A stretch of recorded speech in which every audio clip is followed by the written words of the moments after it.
Hello everyone, and welcome to what might possibly be one of the least professional videos you see about board games this month. I'm Alex Radcliffe from Board Game Co. Many of you know me, hopefully most of you. I've been trading with you, selling games, buying games, doing all the Board Game Co. stuff, and I haven't really, while I have engaged with everyone from an email standpoint, both communications about trading or whatnot, as well as our weekly newsletter. This is the first time that I'm doing a video. Other than I've been a guest on various podcasts or videos. I've been on Board Game Atlas. I've been on a few other small podcasts here and there. But this is the first me to you video that I'm putting out there. No particular reason. Just decided, you know what? It's been about time. It's 5 years.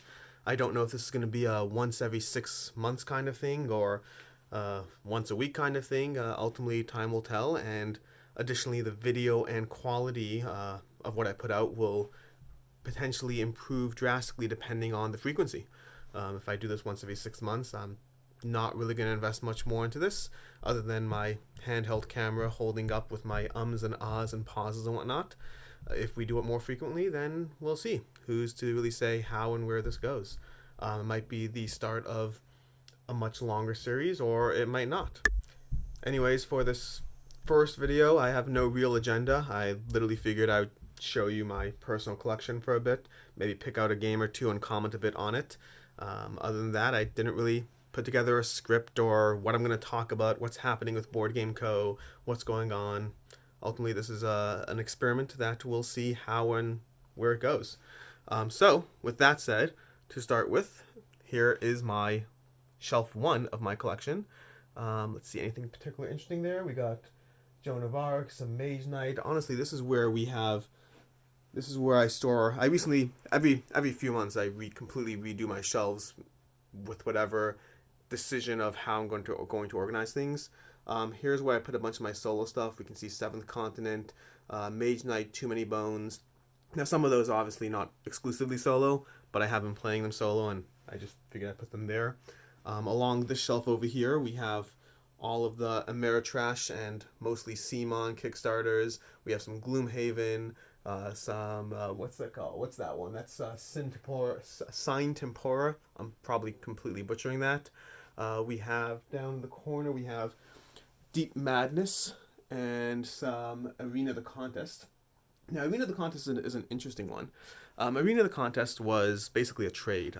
I got Brook City, and I kind of didn't feel the urge to play it because I'd much rather try out Street Masters, and Brook City wasn't really calling my name past the initial pledge.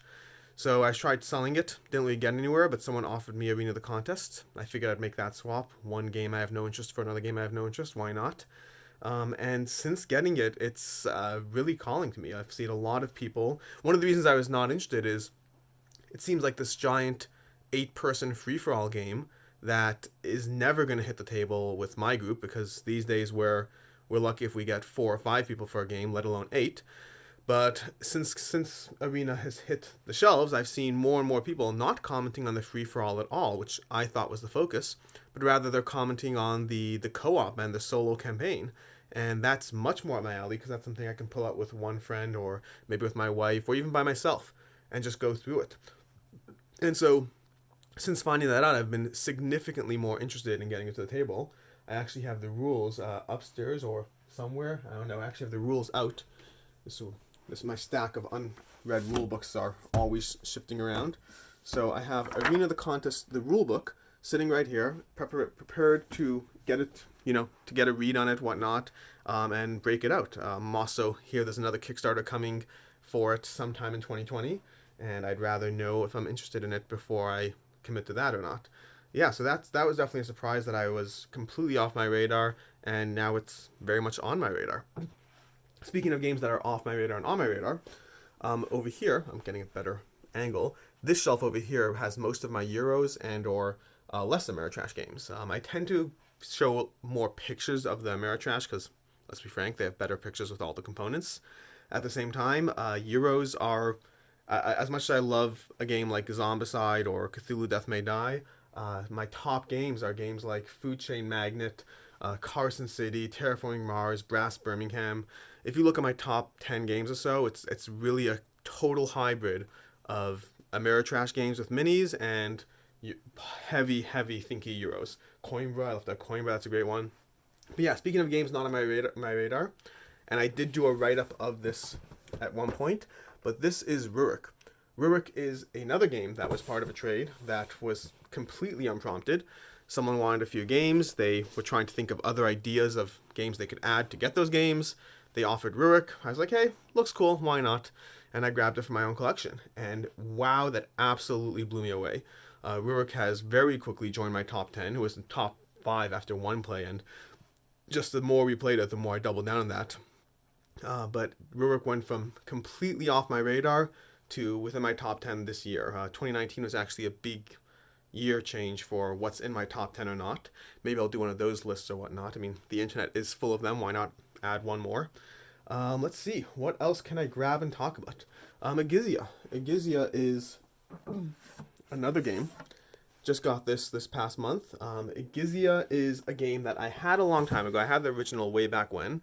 I really enjoyed it for a while, but eventually it left my collection. I'm not entirely sure why. I think back when it left my collection was when I first got into gaming, and I primarily played two-player games. Back then, and I'm sure many of you two-player people will empathize with this, I would look at game recommendations, and if it was recommended for two players, that was good enough for me. Forget best with two players. Recommended was, okay, great, I'll try it. And while it was good with two players, I don't think it had really the real staying power it needed. And when they announced the reprint, I figured, you know what, it's time to get it back. Let's see what they changed with it. Let's see whether it's better. I know they changed some things like the Sphinx cards were always considered overpowered, which I reluctantly agree with. And so they made some balance changes. They made some gameplay changes, and now that I have groups that can actually play it, I figured I'll get it back. I have reread the rules. I have not yet gotten it to the table. Let's see. We got. What else do we have? I mean, there's a lot of games here, but my collection is always shifting. I have roughly, in terms of gamers games, what I mean by that is I tend to divide my collection into 3 categories: games that I play at game night or with my spouse or whatnot, games that I will play with my family, and then games that are, you know, what I refer to as Saturday afternoon games, where we have people dropping by and people who are, you know, who game but aren't the same level of commitment as my wife or my game group, and they want something lighter. And so I'll have gateway games, amazing games by all means, you know, but lighter fare. Quest for El Dorado, 5 Tribes, and that's actually, I'll show you that shelf over here. That shelf is over here. So you can see we got the Catans, we got a bunch of straight up party games down there, Terra America, we have Ticket to Ride down there, we have the Codename shelves, Istanbul, Horrified, Magic Maze, all that stuff. And so those are the lighter fare that I don't really count as a game that I would play at game night, but they are fun and they do see play. Then I have my family games, which are, I have a bunch of them down over here. They're hidden about different places. Rivet Wars, which I play with my daughter. I have, let's see, we got Leo the Lion, an incredible game. Indigo, Crazy Race, Draftosaurus. A lot of fun family games there down there. But in terms of my collection for my game night games or whatnot, I have roughly 100, not counting expansions. I try to keep my collection fairly tight. I frequently talk about this in the newsletter. Equally as happy when I play a game and love it as when I play a game and decide it's not for me. Really the only thing I don't like, the stuff that's painful, and these are definitely the epitome of first world problems here, but is when I play a game that is good, but I question how good. I question whether it's worth keeping. A game like, I'm trying to think what a good example is. What's a game I've gotten rid of recently? I don't know. But let's say Besieged. Now, Besieged is a game that I did do a write-up on at one point, right over there next to Quad Heroes. Besieged right now is definitely plaguing me because it's between Zombicide and my new love for Cthulhu Death May Die, which I just wrote about this week. I'm really questioning how much time or energy I have for a game like Besieged. It is good. I do enjoy it. I don't enjoy it as much as Zombicide, and really the reason I kept it when I first played it is because I figured it gives me the same feeling as Zombicide, and it adds variety. So if I'm ever getting bored of Zombicide, I can play Besieged. But now I have Cthulhu Death May Die, and between that and Zombicide, they both give me the same feeling. How often will I actually get Besieged to the table? So for right now, it's staying, but it is on the mental chopping block, so to speak. But ultimately, yeah, going back to what I said about 100 games or so, it's very difficult to justify keeping more than 100 games for me, for myself, because game night, really happens about, once a week on average, maybe twice a week, let's say. We'll often get a Saturday night game in addition to our Thursday night game night. So like twice a week I'm playing a heavy game. Twice a week I'm playing a game like Terraforming Mars, like Troyes, like Castle of Burgundy, City of Spies. Twice a week I'm getting these to the table. At twice a week, at 100 games in my collection, that basically means I'm going through my collection once a year. Now I don't know about you, but a game like Food Chain Magnet. Oops, phone call. 1 second. Back. Sorry about that. Yeah, a game like Food Chain Magnet is not a game I'm happy to play once a year. I want to play it 3 times a year, 4 times a year, and even that feels like a compromise. A game like Dominant Species, which I haven't even played yet, honestly, but I want to play that. I want to get that to the table. I want a game like, Zombicide. I want to play Zombicide weekly. Forget once a year. Gloomhaven. Gloomhaven's a giant box of goodness that I've only played once and need to get to the table. The more games you have, the harder it is to play. There's no real way around it. It's at the end of the day. I just saw a comment recently on a thread from people who come back from cons. We just had PAX Unplugged, and someone was talking about he sees these posts of people who have their haul of games. They just came back from the con. They have a haul of games. He said, I don't get how they can afford that. And the first comment, which was actually quite funny, was the guy said, I wish I could afford that. And someone else commented, so do they, which is sad but funny. But at the same time, my thought wasn't so much how they could afford it, which is a factor, obviously, but how do they have time to play it? At what point are you retired? Are you collecting? Are you hoarding? Like what's happening that you're able to continuously have 300-400 games in your collection and play them all? Like I said, in terms of these types of games, all this stuff over here, I try to keep it to 100, and even that feels like a struggle to get it to the table. Even that frequently has me perusing my shelves on a bi-weekly basis, trying to figure out which game I can cut, which game can I justify getting rid of. Expansions are easy. I don't mind keeping those because whether I play them or not, I don't really care. But like Dinosaur Island is heavily on the chopping block. I haven't played it yet, but not that interested. What else is on the chopping block at the moment? Amun-Re, I haven't gotten to the table in a while. I haven't played it, so I have not played it. I'm debating whether to get rid of it. Chaos in the Old World is an incredible game. Not on the chopping block by any means, but it's a game I haven't played in 3 years. It's hard to justify. There's a whole bunch of games I haven't played that I'm already ready to get rid of as soon as I play it. But I try to get them to the table at least once. Once I've acquired it, I do want to play it to see if I was right when I was initially excited. I do occasionally get rid of games because I just realize it's not going to be played, but I usually try to play at least once and then make a decision from there. But yeah, ultimately, I'm hitting about 13 minutes on the clock here, so I'm going to try to wind this up. But this is my collection. This is me. I'm Alex. If we've talked via Geekmail, great. If we've corresponded via email, great. If you've just read my write-ups, and, well, great.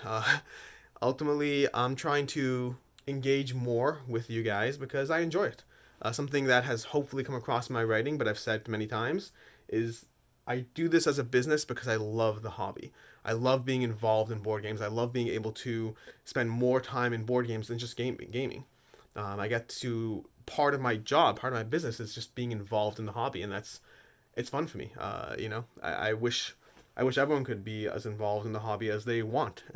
And I've always prioritized that involvement and that enjoyment over the aspect of making money. Don't get me wrong, we have to make money. That's how we keep the doors open.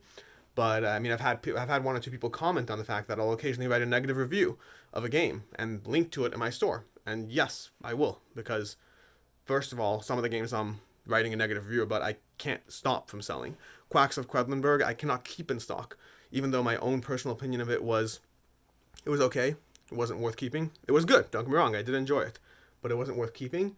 I still can't keep it from moving off the shelves, and we're out of stock again. And I'll hopefully buy some more and whatnot. But yeah, I will heavily prioritize my opinion and my love of the hobby and my enjoyment and interacting with you guys far, far more than I will, any form of trying to. I don't want to use the word sell out because I get what people are doing when they try to run a business, but I'm not in this because I believe it's the best way I can make money. I'm in this because I love it, and if I can make money doing it, awesome. Anyways, signing off for this time. Hopefully I'll see you guys again soon. Keep gaming.